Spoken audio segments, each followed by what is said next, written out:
बिस्मिल्लाहिर्रहमानिर्रहीम। आज हम पढ़ेंगे लूप को। ओके, लूप में फॉर लूप पढ़ेंगे। तो यहाँ पर ओके जैसे मैंने लिखा है कि every computer program can be written in 3 ways. Okay, ये जैकोबिनी जो है ना एक मैथमेटिशियन रह चुका है, उसने ये बात लिखी है कि जितने भी कंप्यूटर प्रोग्राम है हमारे पास उसको हम 3 तरीके से लिख सकते हैं।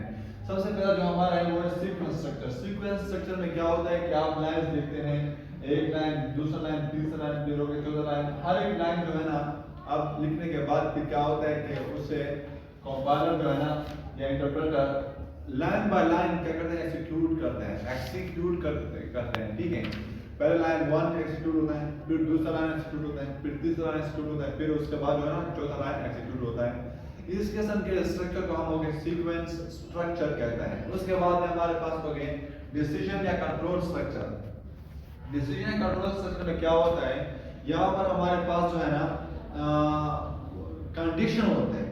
अगर वो कंडीशन ट्रू होते हैं तो फिर वो कंडीशन रन होता है। अगर वो कंडीशन फॉल्स होता है ना तो फिर वो स्किप होता है, वो रन नहीं होता है।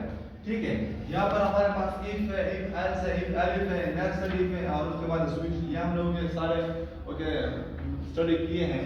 अब इसके बाद हम आज के पढ़ेंगे जो आज का टॉपिक है वो है इटरेशन या लूप या रिपीटिशन स्ट्रक्चर। अगर हम कोई चीज ओके कई बार प्रिंट करना चाहते हैं, ठीक है, तो हम इस केस में क्या कर सकते हैं, अगर लूप या इटरेशन या रिपीटिशन जो स्ट्रक्चर है हम उसको ओके यूज कर सकते हैं। यहाँ पर अगर लूप या इटरेशन या रिपीटिशन स्ट्रक्चर ये बेसिक इनके 3 टाइप्स हैं। एक होता है फॉर लूप, एक होता है व्हाइल लूप और एक होता है डू व्हाइल लूप। अब for loop, while loop, do while loop इसमें क्या फर्क हो गए ये हम बाद में डिस्कस करेंगे। लेकिन फॉर लूप को देखें। फॉर लूप जो है ना एक सर्टेन नंबर ओके कोई certain number fix certain number of times जो है ना किसी चीज को ये क्या करता है, प्रिंट करता है। बात समझ आई? तो इसके बाद ओके हम फॉर लूप को देखेंगे। सिंपल सा फॉर लूप जो है यहाँ पर मैंने लिखा हुआ है hash include a string using namespace std int main function. यहाँ से हमारा मेन फंक्शन स्टार्ट होता है। int a, मैंने एक वेरिएबल डिक्लेयर किया ओके जिसमें मैंने ओके a नाम दिया। जब हम ओके सिर्फ वेरिएबल का नाम लिखते हैं उसको हम वेरिएबल डिक्लेरेशन कहते हैं।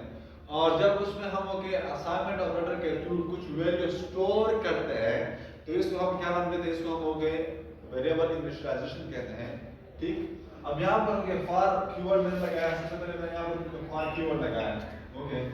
इसके बाद okay int a equals 0, int a assignment operator 0। यहाँ पर ये क्या है, इनिशियलाइजेशन ओके। उसके बाद सेमीकोलन, उसके बाद a is less than 10, ये है मेरा कंडीशन।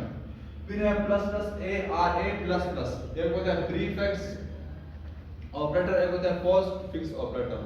इंक्रीमेंट ऑपरेटर या डिक्रीमेंट ऑपरेटर के फिर 2 टाइप्स हैं जो कि हमने पढ़े हैं। ठीक, अब ये क्या कह रहा था, ये कह रहा था एडिशन या इंक्रीमेंट या डिक्रीमेंट ऑपरेटर। फिर मैंने क्या कहा कि सी आउट ए यानी कि ए को आउट करें तो यहाँ पर मेरा फॉर लूप खत्म होता है। तो इसका आउटपुट फिर क्या होगा, शाबाश ओके। आउटपुट इसका होगा 0 1 2 3 4 6 7 8 9 तक होगा ओके। 0 से स्टार्ट होगा क्योंकि मैंने यहाँ पर इनिशियलाइजेशन क्या लिया हुआ है, 0 लिया हुआ है। और कहाँ तक होगा, 9 तक, क्योंकि a is less than 10 से क्या है, छोटा है। तो मिलते हैं अगले नेक्स्ट वीडियो में। Thank you.